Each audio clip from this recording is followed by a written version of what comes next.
అనేది జరుగుతూ ఉంది. అలాగే ఇవే కాకుండా ఇప్పటికే తెలంగాణ రాష్ట్రంలో గురుకులాలు ఉన్నాయి. కూర్చున్న చోటనే పడుకునేటువంటి పరిస్థితి ఉంది. దాదాపు వేలాది మంది విద్యార్థులు రెసిడెన్షియల్లో కనీసం వాళ్ళకు పడుకోవడానికి డార్మెంటరీస్ లేక ఎక్కడైతే కూర్చొని పొద్దంతా క్లాస్ వింటారో అదే క్లాసులలో వాళ్ళ ఉన్నటువంటి పెట్టే ఆ సామాన్లు అవన్నీ జరుపుకొని అక్కడనే పడుకుంటారు. ఇంత దారుణంగా జరుగుతూ ఉన్నప్పుడు ఈ ప్రభుత్వానికి చలనం రావట్లేదా అని చెప్పి ఈ సందర్భంగా మేము అడుగుతూ ఉన్నాము. అట్లాగే ఇప్పుడు ఉన్నటువంటి మంత్రులలో అందరూ ప్రైవేట్లో చదువుకొని వచ్చినటువంటి వాళ్ళు కాదు. మరి ఇప్పుడు ప్రభుత్వము ఈ పేద వర్గాలకు జరుగుతున్నటువంటి అన్యాయం ఏంటి అని చెప్పి కనబడట్లేదా అని చెప్పి ఈ సందర్భంగా మేము అడుగుతూ ఉన్నాము. ఈ రెసిడెన్షియల్స్ కాకుండా స్కూళ్ళకు సంబంధించింది 27,000 స్కూళ్ళల్లో ఇప్పుడు ఎంతవరకు ఇన్ఫ్రాస్ట్రక్చర్ ఉంది? అసలు గవర్నమెంట్ స్కూళ్ళల్లో మేము ఇంత బడ్జెట్ ఇస్తున్నా కూడా ఎందుకు తల్లిదండ్రులు వాళ్ళ విద్యార్థులు పంపించట్లేదు అని చెప్పి ఈ ప్రభుత్వం కనీసం ఆత్మవిమర్శ చేసుకుందా అని చెప్పి నేను అడుగుతూ ఉన్నా. ఎందుకంటే బ్రేక్ఫాస్ట్ పెడితే ఎడ్యుకేషన్ బెస్ట్గా ఉన్నట్టేనా?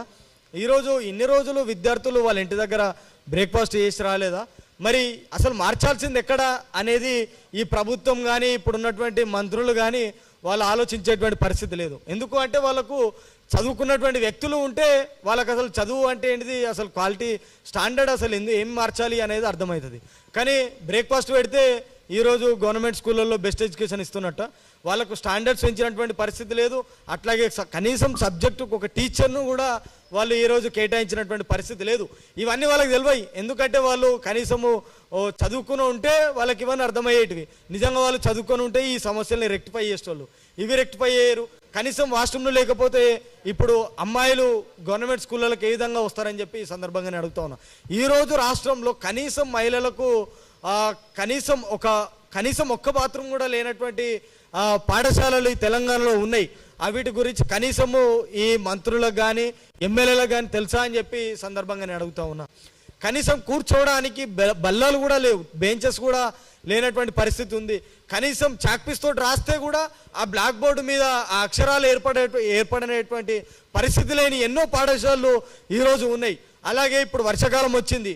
కనీసం ఇప్పటి వరకు ఏ స్కూళ్ళల్లో వర్షాకాలంలో అవి సరిగా గోడలు లేనటువంటి పరిస్థితి, వర్షం పడితే క్లాస్ రూమ్లలో నీళ్ళు వచ్చేటువంటి పరిస్థితి ఉంది.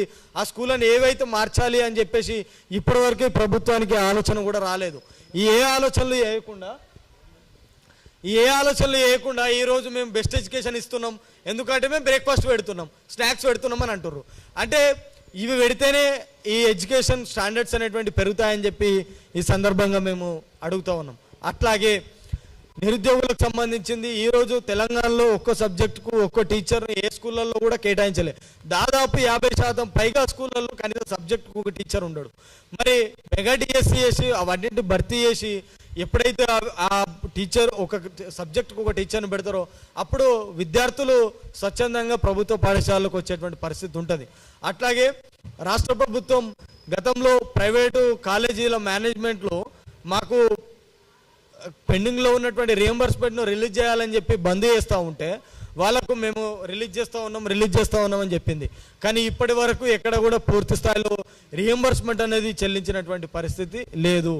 అట్లాగే ఇప్పుడు ఈ రియంబర్స్మెంట్ ఈ మేనేజ్మెంట్లన్నీ అడుగుతూ ఉన్నాయని చెప్పి బంద్ చేస్తున్నాయని చెప్పి వాళ్ళ మీద ఏం చేయలేని పరిస్థితుల్లో ఈ రియంబర్స్మెంట్ వాళ్ళ గాదిగా మేము డైరెక్ట్ విద్యార్థులకే ఇస్తామని చెప్పి అడుగుతూ ఉంది. ఆల్రెడీ ఎస్సీ విద్యార్థులకు స్టేట్లో 2 years అవుతా ఉంది ఇంప్లిమెంట్ చేసి. మరి 2 yearsలో కనీసం వాళ్ళకి ఇవ్వాల్సినటువంటి ఒక 1 year ఫుల్ రియంబర్స్మెంట్ కూడా ఇచ్చినటువంటి పరిస్థితి లేదు. మరి ఇప్పుడు ఇంటర్ కాలేజీలు కానీ డిగ్రీ కాలేజీలు కానీ బీటెక్ కాలేజీలలో ఎవరైతే ప్రైవేట్లలో చదువుతూ ఉన్నారో వాళ్ళు హయ్యర్ ఎడ్యుకేషన్ పోవాలంటే సర్టిఫికెట్ల కోసం వెళ్తే ఆ ప్రైవేటు కాలేజీల వాళ్ళు ఆ ఎస్సీ విద్యార్థులను అడుగుతూ ఉన్నారు, మీకు గవర్నమెంట్ రియంబర్స్మెంట్ ఇస్తా అనేది కాబట్టి మీరు మాకు డబ్బులు కడితేనే మేము మీకు సర్టిఫికెట్లు ఇస్తాం, ఎందుకంటే మేము మా దగ్గర పనిచేసేటువంటి స్టాఫ్కు మేము జీతాలు ఇవ్వాలి కదా, మా పరిస్థితి అర్థం చేసుకోండి అని చెప్తా ఉంది. మరి ఈ పరిస్థితి తెలంగాణలో ఉన్నటువంటి ప్రతి విద్యార్థికి తెలుసు, అలాగే ప్రతి తల్లిదండ్రికి తెలుసు. కానీ ప్రభుత్వాన్ని నడుపుతున్నటువంటి ఈ లీడర్లకు తెలియట్లేదా అని చెప్పి నేను ఈ సందర్భంగా అడుగుతా ఉన్నా. కనీసము వాటి మీద ఎందుకు ఇప్పటి వరకు ఈ రేవంత్ రెడ్డి కానీ ఈ మంత్రులు కానీ తర్వాత ఈ ఢిల్లీ లెవెల్లో ఉన్నటువంటి ఈ కాంగ్రెస్ పార్టీ ఏ ఒక్క నాయకుడికి తెలియదా అని చెప్పి ఈ సందర్భంగానే అడుగుతా ఉన్నా. కాబట్టి ఈ వెంటనే పెండింగ్లో ఉన్నటువంటి దాదాపు 10,000 కోట్ల రూపాయల్ని రిలీజ్ చేయాలి. అట్ ద సేమ్ టైం ఈరోజు ఈ అకాడమిక్ ఇయర్ నుంచి ఎస్సీలకే కాకుండా అన్ని కులంతో సంబంధం లేకుండా ప్రతి విద్యార్థికి మేము వారి అకౌంట్లలోనే రియంబర్స్మెంట్ స్కాలర్షిప్ వేస్తామని చెప్తా ఉంది. వేస్తాము అని చెప్పంగానే అయిపోదు. కనీసం ఒక చదువుకున్నటువంటి లీడర్ ఉంటే కనీసం దానికి ఒక గైడ్ లైన్స్ అనేటువంటి ఇచ్చేటువంటి పరిస్థితి ఉండు. ఏదో మైక్ ముందు లీడర్లు ఏదో మాట్లాడినట్టుగా విద్యార్థులకు హామీలు ఇస్తే అయిపోదు. ఎందుకంటే తెలంగాణలో చదువుకున్నటువంటి యువత ఉంది, అలాగే విద్యార్థి సంఘాలు ఉన్నాయి. ఖచ్చితంగా మేము ప్రశ్నిస్తూ ఉన్నాము. ఏంటంటే మీరు ఎప్పటి వరకు వాళ్ళకు ఆ డబ్బుల్ని చెల్లిస్తారు? ఒక ఇయర్కు సంబంధించినటువంటి రియంబర్స్మెంట్ను మీరు ఒక టర్మ్లోనే ఎప్పటి వరకు ఇస్తారు? ఒక 6 నెలల తర్వాత ఇస్తారా, లేదు 3 టర్ముల కింద చెల్లిస్తారా, ఎట్లా ఇస్తారు అనేది మాకు చెప్పాలి. విద్యార్థులకు చెప్పాల్సినటువంటి అవసరం ఉంది. అట్ ద సేమ్ టైం మీరు విద్యార్థులకు ఆ డబ్బులను చెల్లించేంత వరకు ఈ ప్రైవేటు కార్పొరేటివ్ మేనేజ్మెంట్లు విద్యార్థులను డబ్బులు కట్టాలని చెప్పి వాళ్ళని ఇబ్బంది పెట్టొద్దు అని చెప్పి మీరు ఖచ్చితంగా వాళ్ళకు గైడ్ లైన్స్ అనేటువంటివి ఇవ్వాల్సినటువంటి అవసరం కూడా ఉందని చెప్పి ఈ సందర్భంగా మేము ఈ రాష్ట్ర ప్రభుత్వానికి తెలియజేస్తూ ఉన్నాం. ఇదే కాకుండా ఇప్పటికే హయ్యర్ ఎడ్యుకేషన్లో ప్రతి సెక్టార్కి ప్రతి కోర్స్కి ప్రభుత్వమే ఫీ స్ట్రక్చర్ని ఇస్తున్నప్పుడు స్కూళ్ళకి ఎందుకు ఇవ్వట్లేదని చెప్పి ఈ సందర్భంగా మేము అడుగుతూ ఉన్నాము. ఎందుకు అని అంటే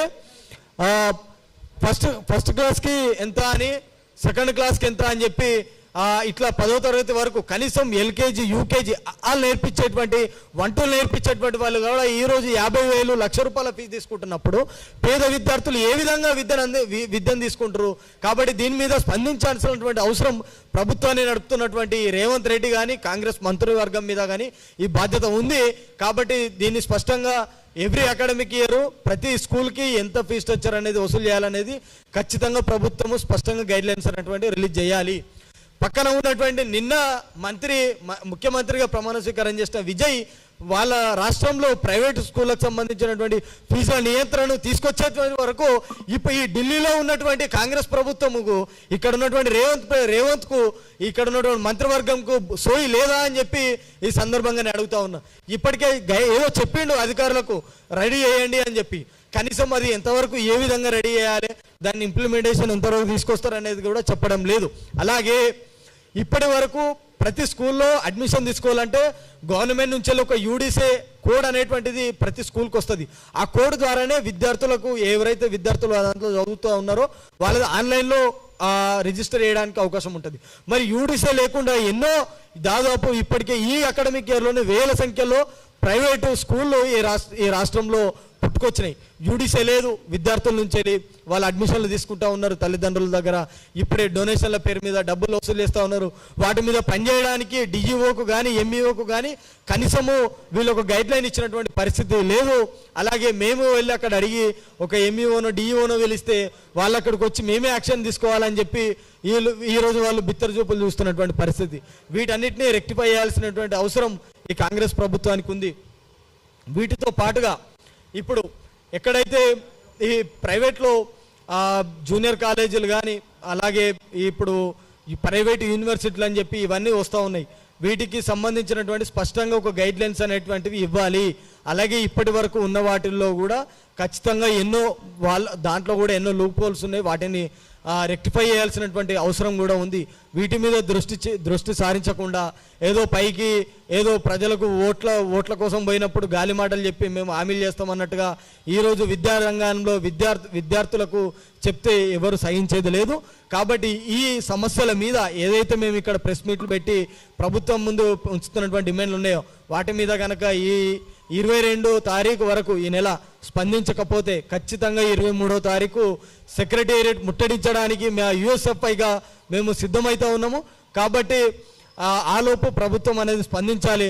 లేకపోతే ఆ సెక్రటేరియట్లో ఏదో మమ్మల్ని అరెస్ట్ చేస్తానో లేకపోతే కేసులు పెడతానో మేము వెనక్కి పోము. ఖచ్చితంగా ఆ సమస్యల్ని పరిష్కరించేంత వరకు మేము ఖచ్చితంగా ఈ ప్రభుత్వాన్ని నిలదీస్తూ అడుగుతాము. వాళ్ళు స్పందించకపోతే రేపు పొద్దున గద్దె దించడానికి కూడా మేము రాష్ట్రంలో ప్రతి జిల్లాలో ప్రతి నియోజకవర్గంలో ఈ విద్యార్థి సంఘాలుగా మేము స్వచ్ఛందంగా ఈ ఎమ్మెల్యేలకు ఇప్పుడున్నటువంటి లీడర్లకు మేము రేపు పొద్దున వ్యతిరేకంగా నామినేషన్ వేసి ఎన్నికల్లో మేము పాల్గొంటామని చెప్పి ఈ సందర్భంగా మేము తెలియజేస్తూ ఉన్నాము. అలాగే ఇప్పటికే దిల్సుఖ్ నగర్ అశోక్ నగర్ ప్రాంతాలలో నిరుద్యోగులు ఉద్యోగాల కోసం కోచింగ్లో తీసుకుంటున్నటువంటి పరిస్థితి ఉంది. వాళ్ళకి ఇప్పటి వరకు ఎక్కడ కూడా ఉద్యోగాలు వేసినటువంటి పరిస్థితి లేదు. అదిగాక ఈరోజు నిరుద్యోగులు అంటే వాళ్ళ దగ్గర సొమ్ము వసూలు చేసుకోవడానికి ఈరోజు వాళ్ళని ఉపయోగించుకుంటున్నటువంటి పరిస్థితి ఉంది ఈ ప్రభుత్వం. ఎందుకంటే 100 రూపాయలు ఉండేటువంటివి 1000 రూపాయల వరకు ఫీజులు పెంచిర్రు.